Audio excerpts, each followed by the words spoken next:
Ode to the West Wind by Percy, Bysshe Shelley. O wild west wind, thou art breath of autumn's being, thou from whose unseen presence the leaves dead are driven, like ghosts from an enchanter fleeing. Yellow and black and pale and hectic red, pestilence-stricken multitudes, O thou who chariotest to their dark wintry bed the winged seeds, where they lie cold and low, each like a corpse within its grave, until thine azure sister of the spring shall blow her clarion over the dreaming earth, and fill driving sweet buds like flocks to feed in air, with living hues and odors plain and hill. Wild spirit, which art moving everywhere, destroyer and preserver, hear, O hear. Thou, on whose stream, mid the steep sky's commotion, loose clouds like earth's decaying leaves are shed, shook from the tangled boughs of heaven and ocean. Angels of rain and lightning, there are spread on the blue surface of thine airy surge, like the bright hair uplifted from the head of some fierce Maenaid, even from the dim verge of the horizon to the zenith's height, the locks of the approaching storm.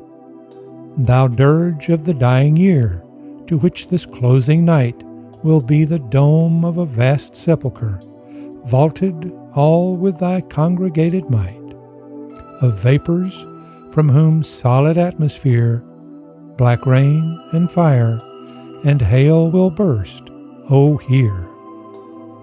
Thou who didst waken from his summer dreams the blue Mediterranean where he lay, lulled by the coil of his crystalline streams, beside a pumice isle in Baiae's bay, and saw in sleep old palaces and towers quivering within the waves' intenser day, all overgrown with azure moss and flowers, so sweet the sense faints picturing them. Thou, for whom path the Atlantic's level powers cleave themselves into chasms, while far below the sea blooms and the oozy woods, which wear the sapless foliage of the ocean, know thy voice, and suddenly grow gray with fear, and tremble and despoil themselves.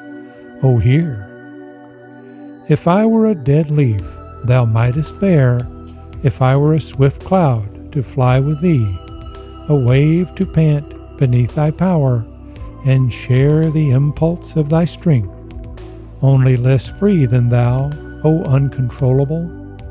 If even I were as in my boyhood, and could be the comrade of thy wanderings over heaven, and then, when to outstrip thy skyey speed scarce seemed a vision, I would never have striven as thus with thee in prayer in my sore need. O lift me as a wave, a leaf, a cloud. I fall upon the thorns of life, I bleed. A heavy weight of hours has chained and bowed one too like thee, tameless and swift and proud. Make me thy lyre, even as the forest is. What if my leaves are falling like its own?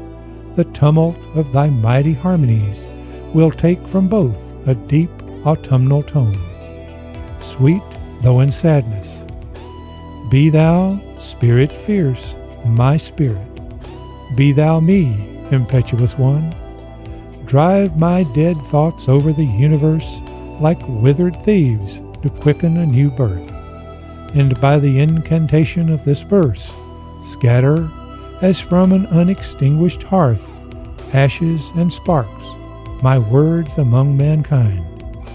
Be through my lips to unawakened earth the trumpet of a prophecy. O wind, if winter comes, can spring be far behind?